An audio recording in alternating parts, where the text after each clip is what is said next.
ചാലോട് ടൗണിൽ അലഞ്ഞു തിരിയുകയായിരുന്ന തമിഴ്നാട് സ്വദേശിയെ വ്യാപാരികളുടെ ഇടപെടലിലൂടെ അറയങ്ങാട് സ്നേഹഭവനിലെത്തിച്ചു.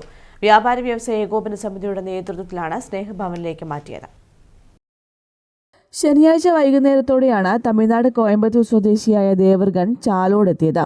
ഞായറാഴ്ച ഇയാൾ ബസ് സ്റ്റാൻഡിൽ അലഞ്ഞു തിരിയുന്നത് ശ്രദ്ധയിൽപ്പെട്ട വ്യാപാരികൾ ഇയാൾക്ക് ഭക്ഷണം വാങ്ങി നൽകിയ ശേഷം ബസ് സ്റ്റാൻഡിലെ കാത്തിരിപ്പ് കേന്ദ്രത്തിലിരുത്തി പോലീസിനെയും മട്ടന്നൂർ അമ്മ പേനൻ പാലിയേറ്റീവ് വളണ്ടിയർമാരെയും വിവരമറിയിക്കുകയായിരുന്നു. അമ്മയുടെ വളണ്ടിയർമാർ സ്ഥലത്തെത്തി മുടിയും താടിയും ക്ലീൻ ചെയ്ത ശേഷം കുളിപ്പിച്ച പുതിയ വസ്ത്രങ്ങൾ അണിയിച്ചാണ് അറയങ്ങാട് സ്നേഹഭവനിലേക്ക് കൊണ്ടുപോയത്.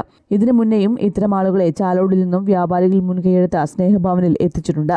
വ്യാപാരി വ്യവസായ ഏകോപന സമിതി Chalode unit president P K. Saneesh, T. Vijayakumar, Babu popular, അമ്മ വളണ്ടിയർമാരായ എൻ. പ്രകാശൻ, മനോജ് നടുവനാട് എന്നിവർ നേതൃത്വം നൽകി.